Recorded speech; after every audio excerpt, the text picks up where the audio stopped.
Ladies and gentlemen, welcome to Dallas Live. I am your host, Dr. RC, and the number to call is 469 307 1642 1642. Today, our featured guest is Sevan Bomar. Sevan is an expert metaphysic, symbologist, and a linguist.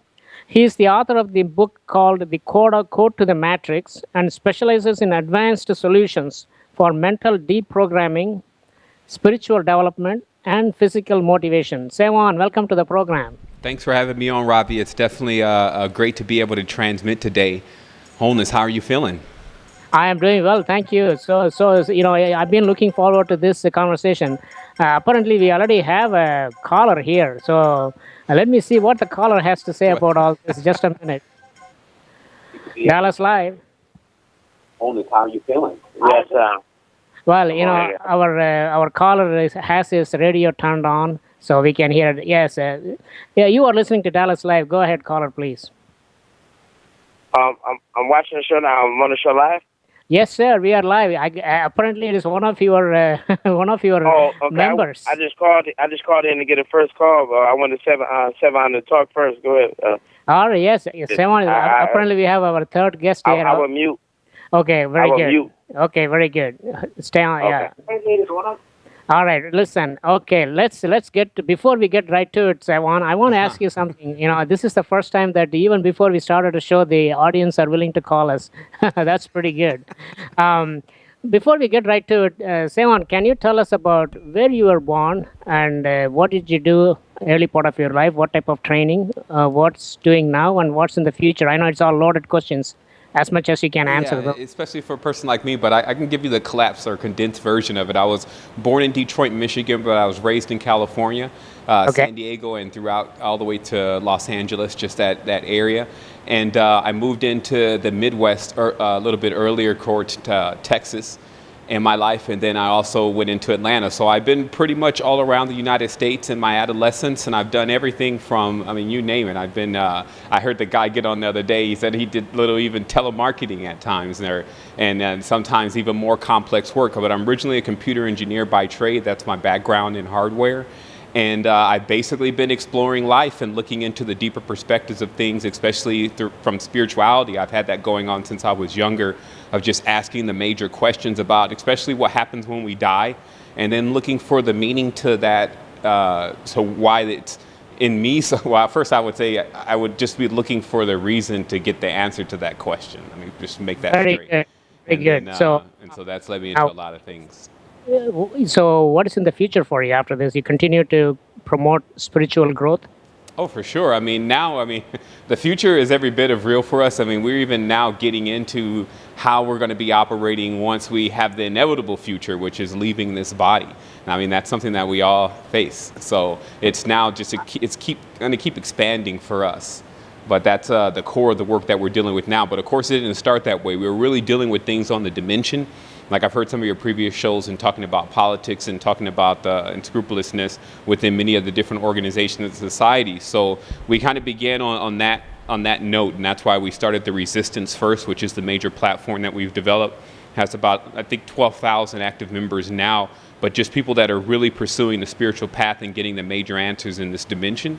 And so that's, of course, a lot of work. It's a collective work also. It's not just me there. It's also, again, 12,000 people, but looking at it from the serious perspective, asking real questions and getting real answers, because I think if there's anything that they learned from me as being some type of leader of the network, it's that I'm pursuing this. Nothing is going to get in the way of it, whether it's money or whatever you want to call it, because it's something that I know that we're going to eventually have to deal with anyway. And I've known that since I was a child. So to me, I'm not just looking for the simple physical gratifications, maybe just a little bit of money, something like that, and then make me quiet. I'm looking for the big picture.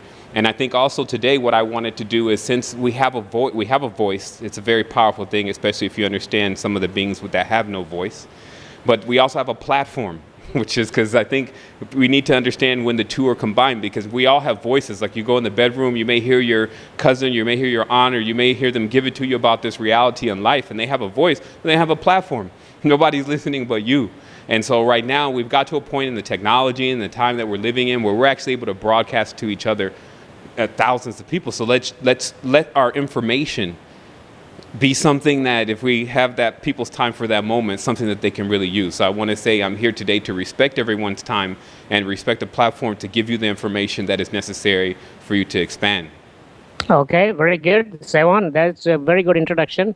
Let's then get right to it. Usually people get into their spiritualities or spiritual enlightenment when they are in their 60s, 70s because they know they are going to die soon. So we got to figure out what's going to happen. You look like you are 24 years old. So why did you? How old are you anyway? Well, I'm 35 now, and I feel 24. I maybe feel a little bit younger than that. I'm constantly running back the clock. And then obviously I'm checking to see if that's going to somehow work out for my physical appearance too, because I've known many men that were maybe 60 or 70, but could move like a 12-year-old or 15-year-old to how well they preserve their body.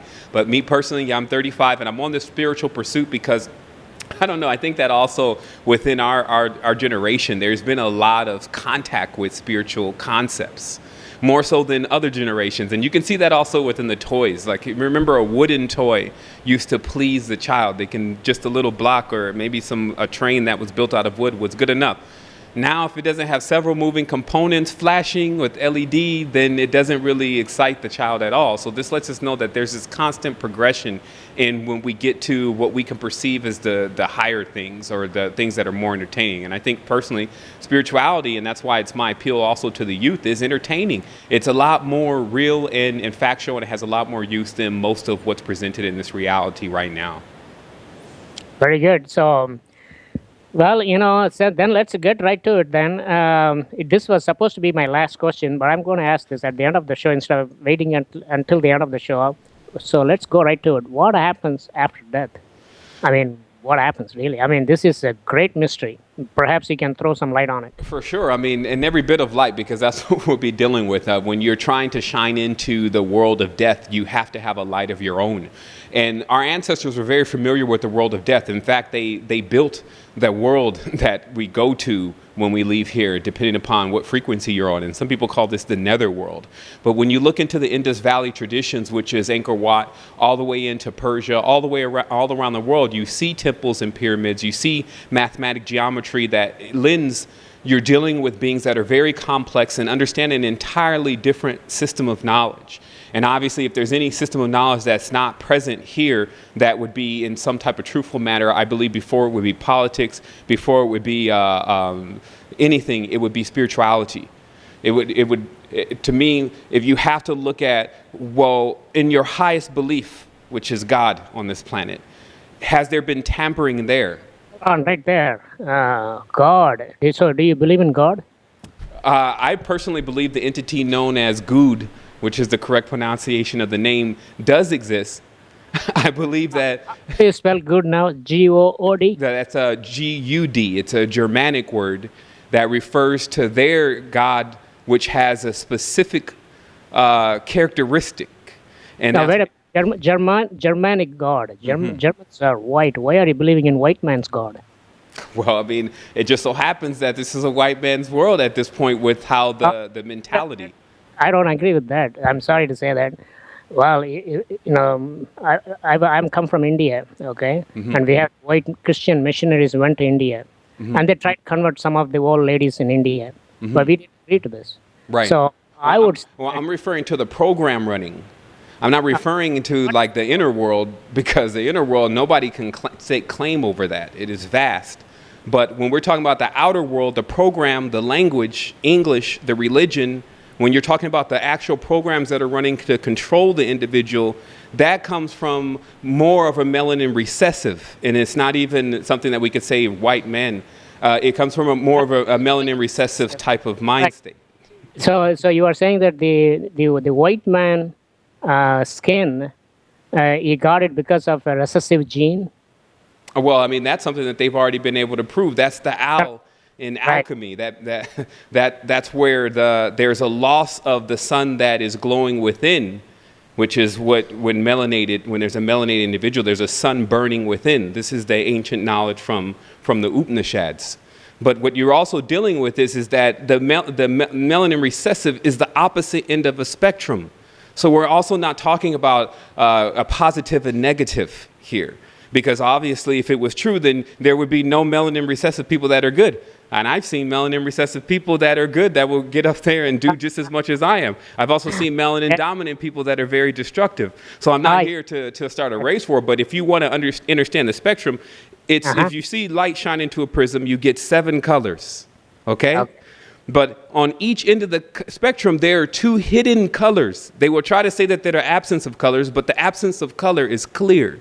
White sits on this other one end of the spectrum, and black sits on the other. And these, to me, operate as what I call. How do you say on the rainbow? The violet is on one end and red is on the other end. Right.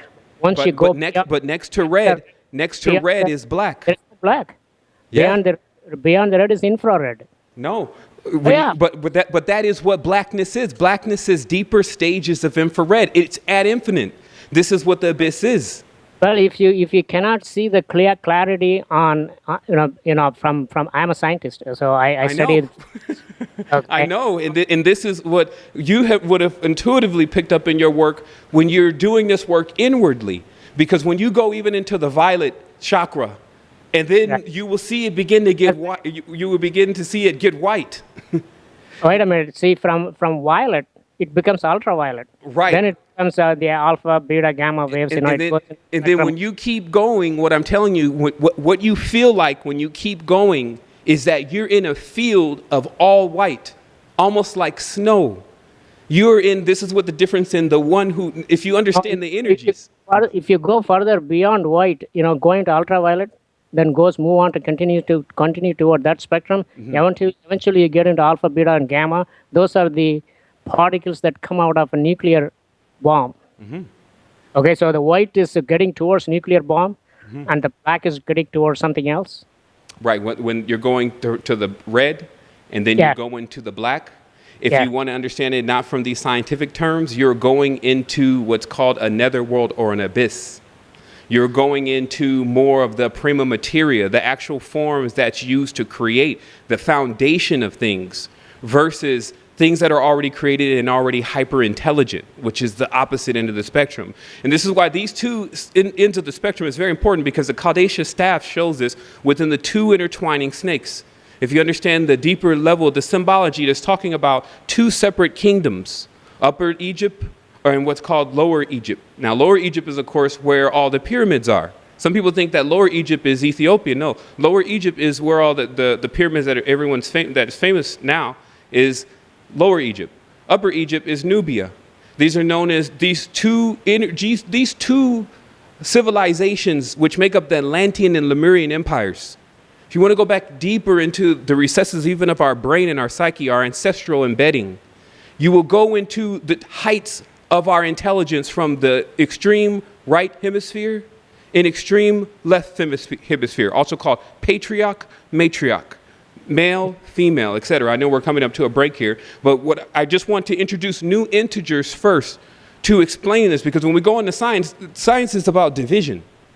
So it's about how many things and how many names and how many tags can we actually create to distinguish something.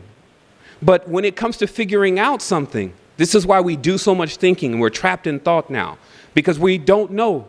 The only thing that we're thinking about is the things that we don't know. And that's why the highest state, and this keeps us constantly moving, constantly chaotic, the highest states, the names in every language for the highest state that you can achieve means non-moving. It means that you are stable. It means you are firm. You know what you're talking about because you've experienced it. And so this is the level that we go into now, is we go into the reason why we have this knowledge and we have this information is because this is something we experience. We live in the spiritual plane. Even you now, when you go to sleep, you go somewhere. Where do you think that world is? But yet we spend so much time focusing on this world, we don't even focus on even one of the greatest gifts that have been given to us. We can do anything in the dream if we have control over our minds. So this is the deeper recesses that I would like to get into when we come back from break. Well, if we come back from break, I understand what you were talking about. Well, actually, I should say I don't completely understand what you're talking about because it's a little bit above my head. So I need to figure out how to get up there. One of the things that I know, one question I want to ask you, the universe that we know of as we see around, Okay, this is going to all end. Now, not tomorrow, not in the next 100 years, maybe in another a couple of million years. It's all going to end. Okay, and I want to continue to ask a couple of more questions because when the universe is going to end, now I'm going to give my scientific perspective on it, but you have to give the spiritual perspective from your angle. So the universe is going to end, and what are we going to do about it? So these are the two questions that I want to come back and ask you. Okay. Now, ladies and gentlemen, you are listening to Dallas Live. You're also listening to Sevan Bomar. He is a expert metaphysics, symbologist, and linguist. And you can find more about his members and his group on astralquest.com. ASTRAL quest.com. And the number to call is 469-307-1642. And ladies and gentlemen, we will be right back.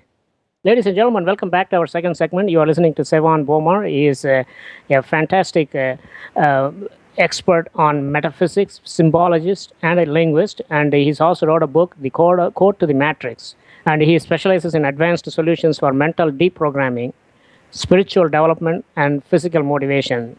He looks very young, but don't be deceived by his young looks. Yeah.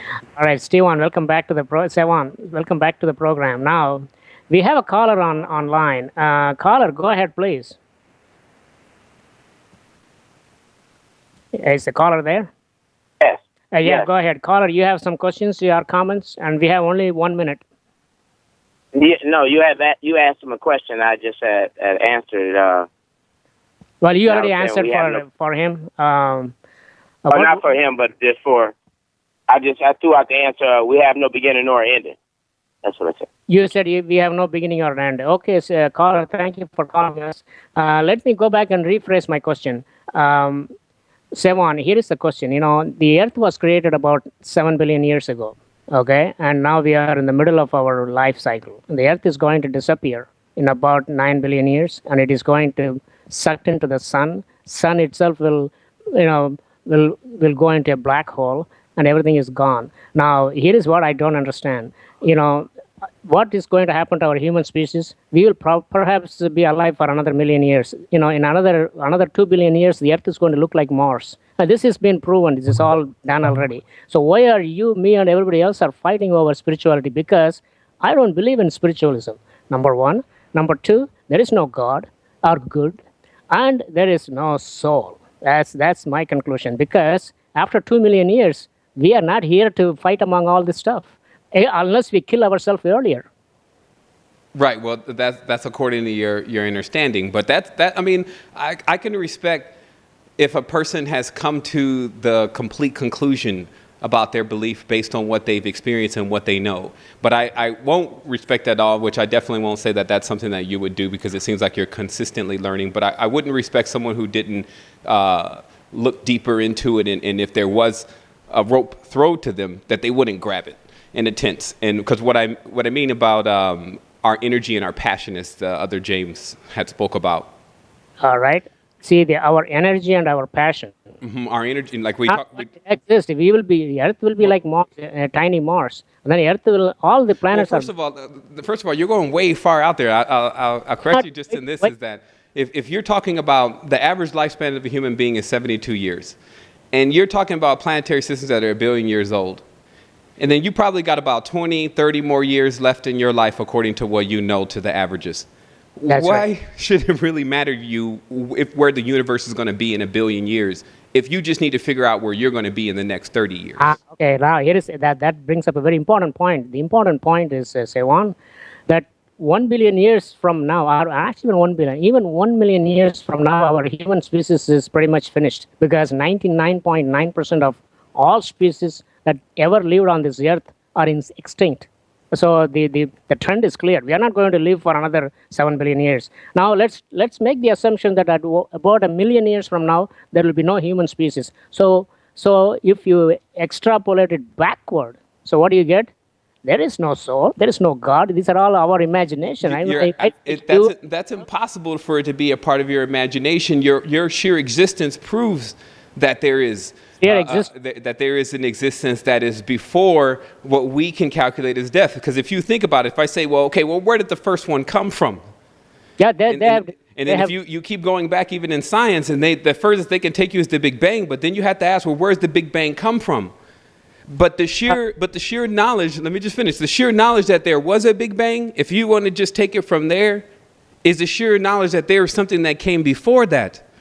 So I'm not asking you to believe in the soul. What I'm asking you is to shine the light again on something that is our evolutionary honor, meaning that we are connected to that. That's where that's where we came from. And when we get there, we'll have better answers to all of these questions, I'm sure. But don't believe that there isn't at least a light in the distance, because a light has been shown already. And this is what I would think is nonlinear. Okay, like if there was ever an origin point, a boom, that means that origin point is still there. There's a focal point.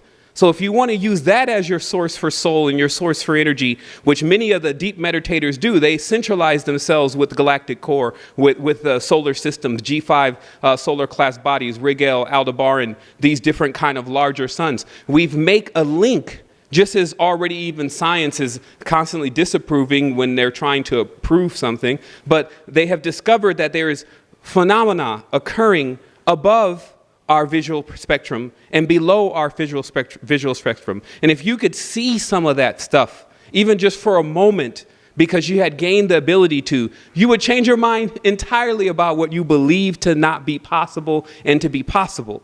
You would lose the idea that there was ever death, and you would accept the truth, which is that our problem is that we are afraid of continuously living like this. This is why we have to accept this whole death thing now. It's our checking out of the system for a moment. Because if you knew that you're going to keep existing, that would be probably more terrifying to you than dying if Correct. we had to live like this. So the key is to metamorphosize the situation. all right, now, so what happens after death? We still haven't figured that out. Of What course we happens? have. I mean, there are people, like I said, with you, though, it's about you figuring it out.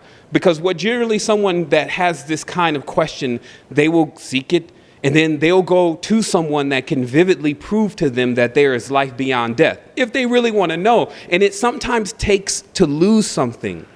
I could tell you this. Probably the first people that ever figured out about this whole thing, Ravi, were the ones who lost someone that they just could not accept that they were going to lose. They just had to know where they went. They had to connect with them again. They had to say their goodbyes. And do you know that is what, and I'll finish here, that is what Egypt really was. That is what many of the holy centers really were. They were places that you could go to that if you had lost someone, they could put you in touch with that person again for a moment so you could understand what was going on. And that is what has been lost, but it's such a valuable thing because then you don't need a priest, you don't need a pastor, you don't need anyone but your own ancestors to tell you what is going on. But the link has been cut. This is symbolic of when the doctor comes in and cuts the umbilical cord. The link between us and our substance, which is basically the idea of our immortality, it fuels us infinitely. Let me ask you this. Do you not believe that we fuel our body on ideas? If you had the idea to go and you had won the lottery, like the guy said, you get excited.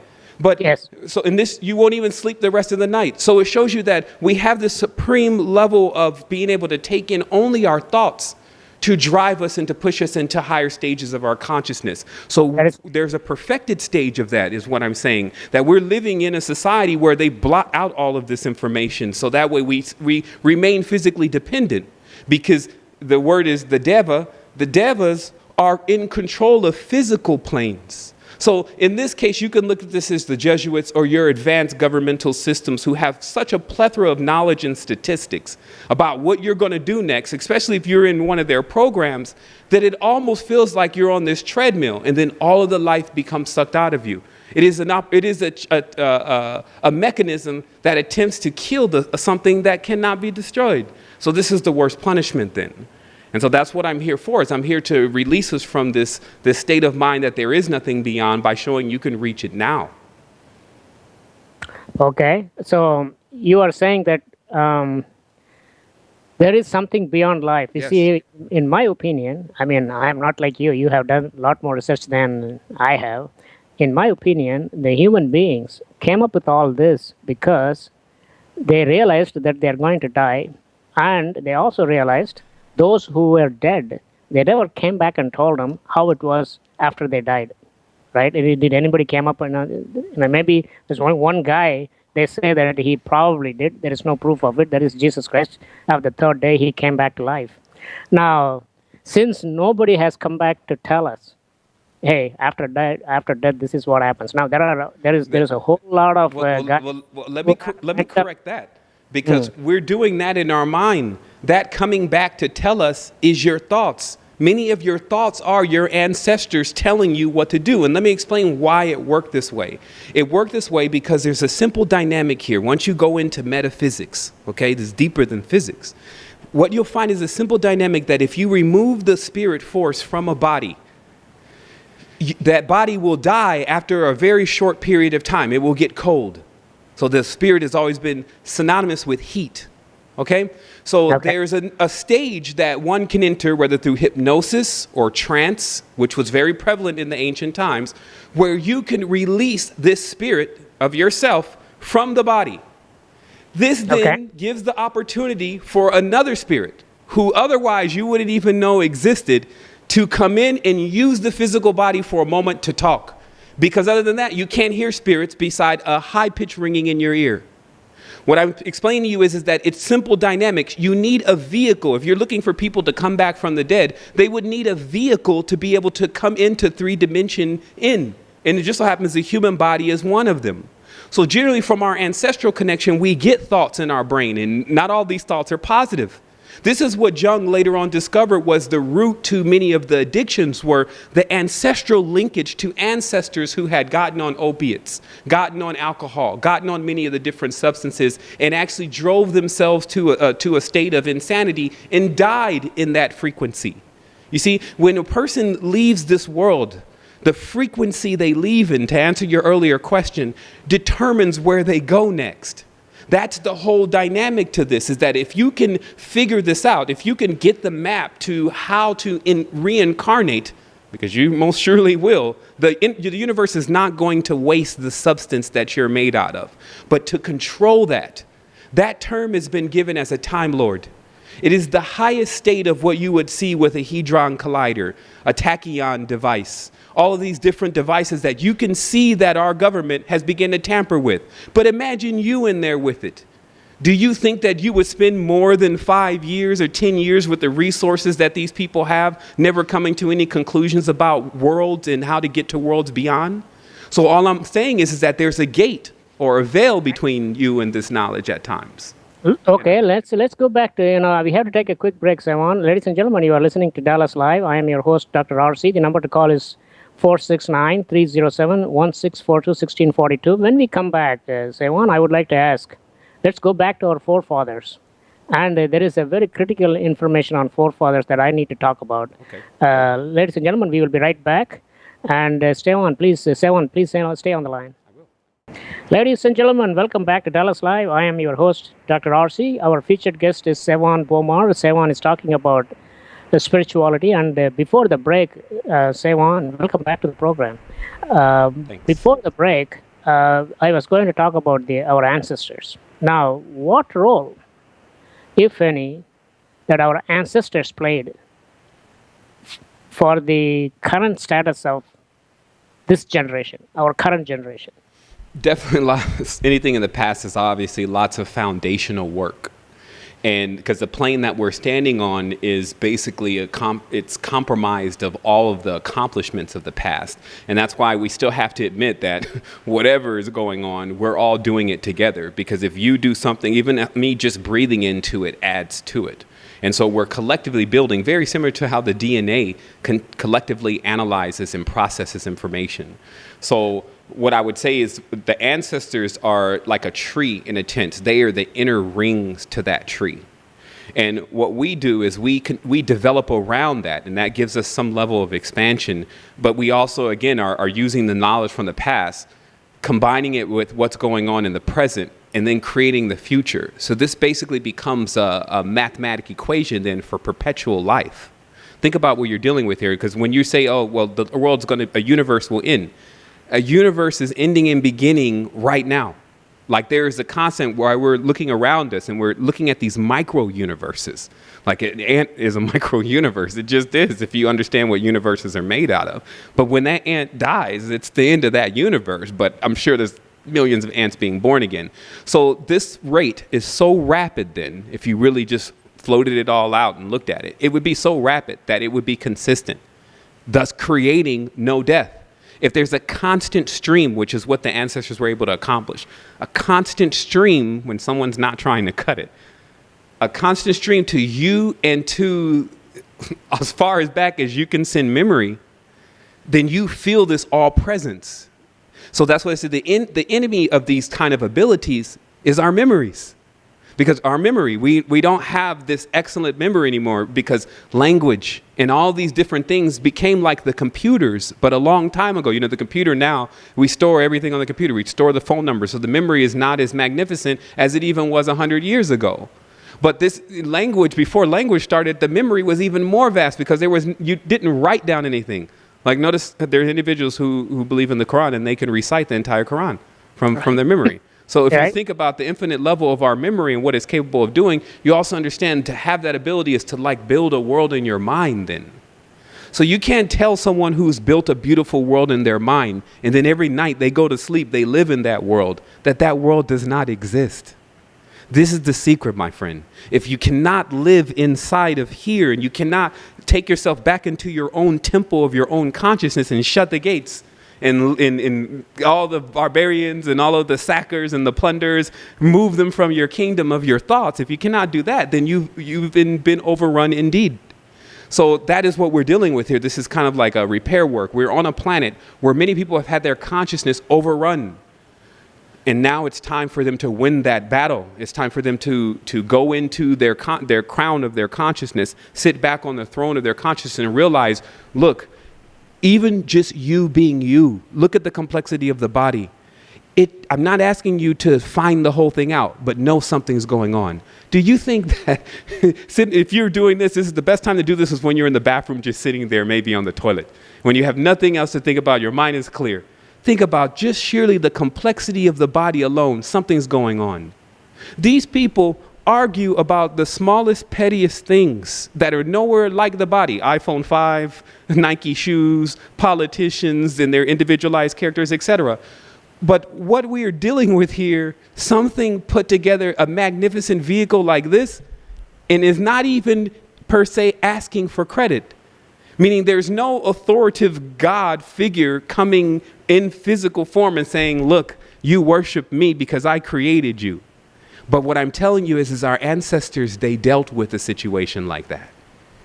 And that's also what's hidden within when you look at the temple walls and you understand the ancient knowledge and you have respect for all of the cultures, you realize that our genus extends much further than phi, which is obviously the shape and the design in which bodies are created. And that our ancestors were displaying different geometry, meaning they had found out somehow where the animals come from, which this is another big question. Why we're so focused on ourselves, we're not realizing the depth of flora and fauna here. So in a certain sense, it's like you're dealing with a collector at times, meaning if you see the complexity of the planet, but you see the gardeners, the apex beings, the humans don't know anything about what's here and what's in nature as a whole, then we're almost being collected at this point rather than being informed about what we're dealing with in this planet. And the reason why we know this is because you can take, and I live in Costa Rica, you can take one of these trees out in the jungle. You can take it through synthesis, and you can find so many elements and so many extracts of things that can cure a person almost immediately that it would appear like magic. But this is pushed under the carpet, and we know this now. And this is why I was just saying, if we believe that the politicians are bad, we have to think about, well, what happened on the spiritual level first? Because they would move there first, Ravi. They wouldn't go to that has to come later. They first have to sever our connection with where the power is really coming from. And that's why the soul... Where is the power is really coming from? This power is coming from us. That's what I was saying about how our ideas, we're infinitely fueling our existence based on the idea that we exist. So the concept of spirituality, God, and everything else came from us. Yes, it did. And where So else is it going to come from? Okay, right. But God is us. See, I'm not denoting, to make a correction here, we have one word concept here that's one sentence that'll simplify it all for you. All is self. Okay? All is self. This is the highest maxim, meaning that no matter how much you want to believe that everything is different around you, I'm sorry, it's not. It's all made out of the same particle. All right, Lana. Here is a question though. This self becomes invisible or disappears completely when you die. Correct? No. What happens to the self? It depends on the degree of self. It depends on the program. Now you're talking about realm dynamics. So if a person has become an eidolon, let's talk about an eidolon. And these are thought forms that are encountered on the astral plane. This means the individual has accepted a program. They believe that this is what defines them as Jack. So you find this character. Yeah, hold on. We have a caller here. Yeah, Okay. caller. Just hold on for a second. Let Sevan finish his thought. Go ahead. Okay. I was saying what you have is a character running around the astral plane, stuck in a program, believing that they're this character called John. So when you want to understand, well, what happens beyond this, a person, if you're not used to dealing with the astral plane of the spiritual world now, the gentleman's going to have to cut off his radio. I think that you're telling him that. You have to cut off your radio. Okay. Anyway, Sevan, maybe we should take his call. Let's take a call. Caller, go ahead, please. Hello, my name is Chris, and I'm from Arkansas. I was just wondering how to access those higher vibrations that are genuine, authentic love and joy and authentic bliss that basically decimate these evil beings and like this almost dark looming energy. Like I've been trying to do that for a while, and I'd just like some input and advice. Sevan, go ahead. Well, it's very simple. First, to point it inward, that when we're actually looking to make contact, like we're looking to meet some great high frequency being on the external plane, it can only spell trouble, because any larger energy signature out in the physical reality, in a certain sense, can't even be in a physical reality. That's what high vibratory frequency is. You start to basically leave this reality to a certain extent. So anything that can appear in this reality is always going to have, in a certain sense, you have to watch its malevolence. But when you point it back inward, and then you begin to activate the vehicle, meaning start going through the dietary, the mental, physical, and the spiritual path of getting yourself tuned up properly, then what you're attracting, if you attain balance, is not the mirror reflection. And I want to tell people this is a big thing. What you generally see from other people in this reality, and also even in your dreams, is a mirror of what you are. So some people say, well, how could that be? I'm this great person. I keep running into all these horrible people. It's because this great person idea that you have is not balanced. What you really want to be is a balanced person. So that way, anything you come in contact with is really you. So do you see the difference here? If you're unbalanced, you're only going to meet the opposite pole, especially if you're going into any external worlds, whether they're the dreams or whether they're the physical reality. But when you balance yourself out, it's symmetrics then. So if you understand, this is the key to symmetrics. This is the key to when you're going into high states of consciousness, how not to get all of these malevolent forces building, because that's what the programs really are. That's what the MK Ultra really is. It builds up fear in the mind. So that way, when you go into your high state of imagination, you start to become afraid. You start to feel scared. You start to think, oh, there's a ghost or something's going to appear. This is the imbalance, and that's why we advise a person before they even start utilizing techniques that are going to take them into that sphere to clean the chakras first. Trying to experience any of this kind of stuff with filters that are dirty, because your organs are like the filters of your body. Your organs correspond to the chakras. When you actually attempt to turn on your sight, you see a distorted view of what you think is really going on. And this allows you to pass judgment on things that you don't understand. And I've done that myself. I've judged things the wrong way and not having that chakra completely cleared when utilizing it to see something. So that's your goal here, is to look inward, to begin to develop yourself, mind, body, and soul, and then you'll make that balance and that unification that you're looking for right here in the physicality with physical people. It won't just be about meeting spiritual beings that can take you to another level. You'll meet physical beings, the best ones, to take you to another level and to be able to treat you as family. Well, caller, hope the caller is satisfied with that answer. He was asking about, the vibrations. Now, when we come back, we have to take a quick break now. Sevan, when we come back, I want to ask you a couple of things about the superhuman versus super slave. Mm-hmm. Now, I was reading through the book, and you were saying that, I think it's reason number 11, the church, synagogues, buildings made by humans, actually made the humans slaves with nothing in return. So this is a question that is actually bothering me, saying that, well, Sevan has a very, very interesting point here. Ladies and gentlemen, you are listening to Dallas Live. I am your host, Dr. RC. The number to call 469-307-1642. And we will be right back. Sevan, please stay on the line. Ladies and gentlemen, welcome back to our last segment. Sevan, welcome back. Thanks. And you are listening to Dallas Live. I am your host, Dr. RC. The number to call 469-307-1642. Sevan, very good. Your YouTube video is fantastic. I mean, it is really soothing to listen to your ideas and a lot of other things. And the graphics are fantastic, by the way. Yeah, it's definitely, we have some people that we're always collaborating with. That was actually Tom on that mix. Definitely big thanks to him, but for sure, when those visuals get with those audios, it's beautiful.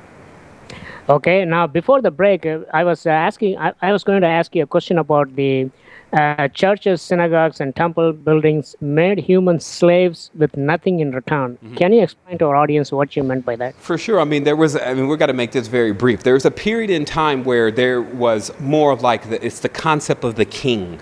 This is when one jumps forward and finally says, I'm the leader. I'm the one that's better than everyone else. The statement generally is, I am. This is an individualized statement. This is when you separate yourself. And then this is where we get the term kin or king or Cain or Kim from. Okay? So this stems back to an archetypical character who separates or divides. And this later on is the root of the deuce concept, which also means two.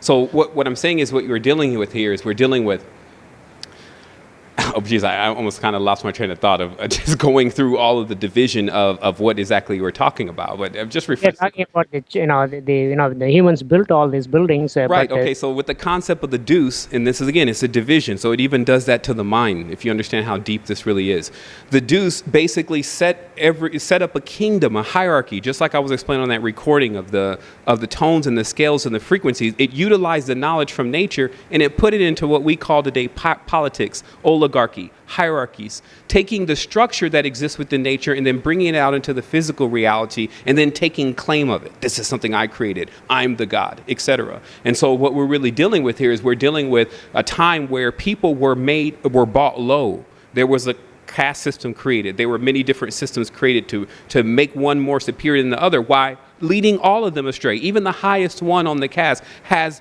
more of a problem now than the lowest person on the caste system in retrospect to the spirit, which we need to kind of focus on more than anything, because physically they'll think they're balling, meaning they think that they got it all until you leave the world. And if you degenerate, meaning you don't have as much spiritual force, the person, they can't reincarnate into the same kind of vessel that they had before. So it's almost guaranteed they're going to be poor again. This is the poor the next life. This is the realm dynamic. It dishes you out opposite to what you had last life if you get caught up in it. So what happened is you had oligarchical beings, even beings that display power through what we call today science, and began to make the people wander after their powers and abilities, especially in war, like gunpowder. That's what alchemy was the root of after a while when certain individuals got a hold of it, is creating explosives. Instead of implosion, which is basically turning on the inside, being able to eat things that give you energy, explosion was created, things that destroy and divide and blow up things. And so what we dealt with and have been dealing with is more of a group of entities, or state of frequencies that have actually been having us build and create things that are really our own demise. And then on top of that, when we're given our pay, let's say for instance, we're shortchanged because in a certain sense, the only thing that's mattering here is time. Time is the only thing that equates to energy. Money should not even be in the equation, but now it has entered into the equation. Like now money can buy time. And so this is what we're dealing with here. We're talking about an intrusion into, or a schism into the system of how life normally works, with one that says that they're greater than all the rest. And then that starting into a dimension like what we're living in now. Very interesting. Well, there is one other question. Now, to my audience, they don't understand what is an antichrist. Can you explain what is an antichrist? Because I read through your book and you were talking about antichrist. To make it very simple, Antichrist is anti-Kundalini, meaning Christ is Kundalini. Like, I don't understand why people don't do enough reading. Well, I understand why, excuse me. But there are many spiritual organizations that they're encouraged not to do any other reading. And if they do find something that may be contrary to what they're reading, they just say the devil did it. Because the devil's sitting here playing around with all this stuff. But the reality is that Christ is Kundalini. To raise What is Kundalini? Kundalini is the fluid that sits in the seat of the spine that actually is a major part of the catalyst in your energy centers. It's what has been talked about since ancient times as being what is needed to deal with forces like what we're dealing with now on this planet. And that's why it was always... Go ahead. The Christians and the Muslims and modern science, they don't agree with Kundalini, right? They call it different things. Christianity attempts to call it Holy Ghost, but they meld it with another spirit of their own. So in a certain sense, it's not core earth energy. Kundalini is core earth energy, meaning the mother of the planet, which is actually androgyne, mother, father. But that is a certain current energy. What kind of energy do you think is going through these flowers, these trees, etc.? They're connected to the planet, and they're getting energy from the planet just like it's a power source. So let's look at it like that. That power source is connected to Kundalini. So hold on. Let's get a caller here. Maybe let's find out what he wants. All right. Caller, you are online. Go ahead, please. Yes, yeah, I just wanted to say the seven mama. This is Mario Dupree from Detroit. I just want to say what up, though. And this Mario. Good to hear from you. I didn't want to leave a question, but I definitely wanted to say something to you. I definitely see you on Facebook. I asked you a couple questions on there, different things, but I'm just I'm feeling the energy, and I'm under. I got a lot of understanding. Start off God Body, Malachi York, Alan Jones.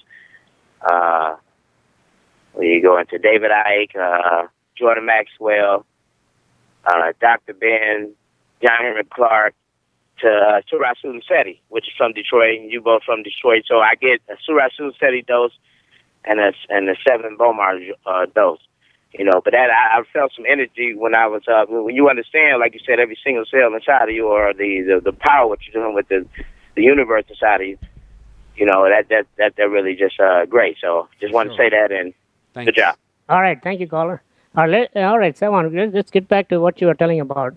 The most of them, in your book, you were talking about Antichrist is in Las Vegas and in India. Now, why there, Las Vegas and also in India? Well, again, let me just make it specific. If Antichrist then being anti-Kundalini. So what am I saying by that? I'm meaning something that is against you raising this force within yourself that connects you and grounds you with your past, and it lets you know everything in a certain sense. It is your power center that gives you the ability to have the memory that is contained here on the planet. So then Antichrist would be anything that is against that, whether it's a church, a dogma, something that is trying to turn you on to another system or trying to change the information for how to fit them, etc. So you could have it in India if they throw 1,000 gods in front of you and then don't explain to you the source of yourself and the God within, and that the battlefield of Arunja is within. It's not an external plane. It has nothing to do with external forces.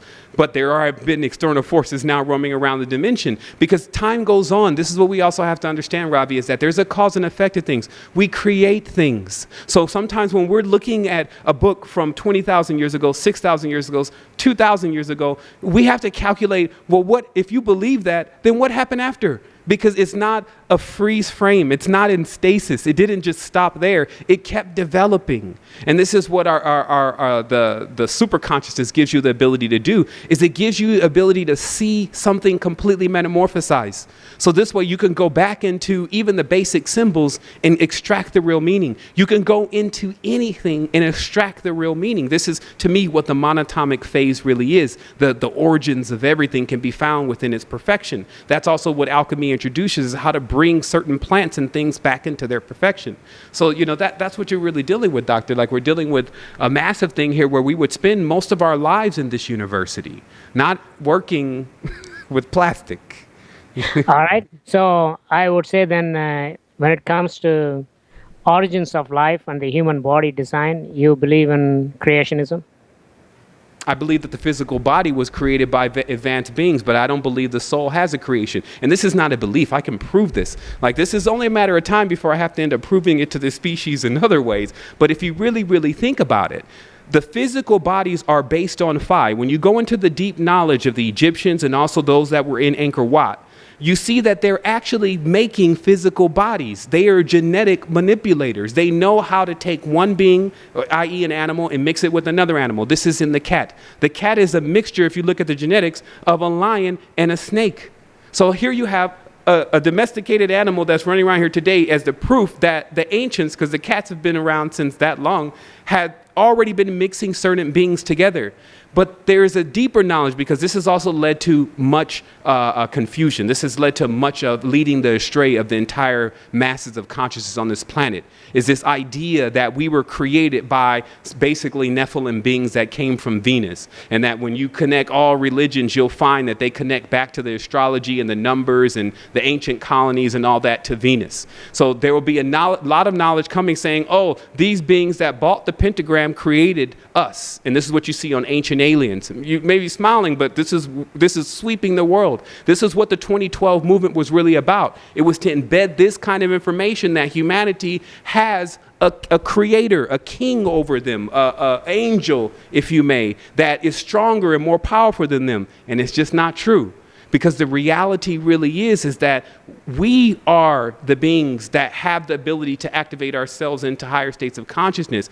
Because we don't know we can do that now, it's very easy for some being to come, or a human to come, with those abilities, and for it to look like to us that it's some kind of magical power or some kind of special thing that can't be accomplished by us. So this is a plan that's been going on for a prolonged period of time. So just remember, the difference is that bodies can be created. Anything that's made out of flesh can be created just like any of these computers. You can shape and form and fashion the flesh through genetics. But the soul, my friend, the soul force, this is what frustrates them. They don't know whence it came. When you finish the long books, their queen has books, okay? The Jesuits have books. When you finish these long books about their dissertation on what is the animus, like what is animating everything, they come to the conclusion that it passes right through a beaker, Ravi. You can't hold it. They start calling it dark matter. Right. Hold on. You got to hold your thought here. Well, Sevan, you came up with so many different ideas. I was smiling because it is just too many strong, intense ideas that I am unable to understand. Not some of it, most of it. But that's again just me. Right. You'll listen again, and it'll soak in.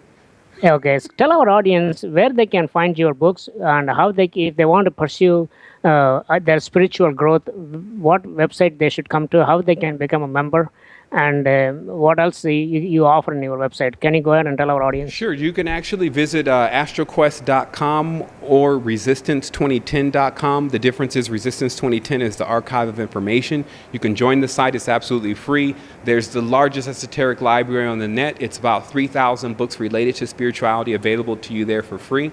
There's also an energy store there so that you can understand the path of how to get yourself activated. You'll actually find that on realmdynamics.com, which is another website that's specifically set up for that. And we have a show that is going to begin in March of 2014, which is the season 3 of AstroQuest. Also, much of the information that I'm bringing today, everyone has to realize sometimes it's very difficult for me to take it back from square one, but this has been mapped out since the beginning. The Code of the Matrix is a good place to start.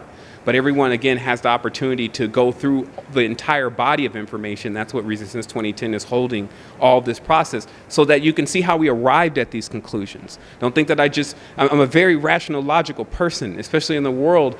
As before all of this higher levels of spirituality, I was an individual that was able to accelerate in the world. So I'm not coming into spirituality with some deficiency. Notice how you'll see something very common with individuals when they pursue such things like this. They have some deficiency. Either they've lost someone, they're looking for someone to love them, they're looking for some kind of fame, there's some kind of deficiency in their pursuit. And this affects how far they can really go. Okay. So this is something free of that, is what we're saying. Very good. I don't have any deficiency, and apparently I'm still not looking for anything. Well, but I would always say that I would say I even still have deficiency. I'm looking for balance. If I don't admit I'm somewhere, then I can't achieve the next stage of where I'm to go. So Very that's good. what I would say. We can all get healthier. All right, very good. Ladies and gentlemen, you are listening to Sevan Bomer. It's a very interesting conversation for the last 1 hour. Sevan, thank you so much for Thank you, joining Ravi. us. And we would like to have you back, perhaps after the holidays. And all the best. You too. You too. All We'll talk right. soon. Okay, we will talk soon.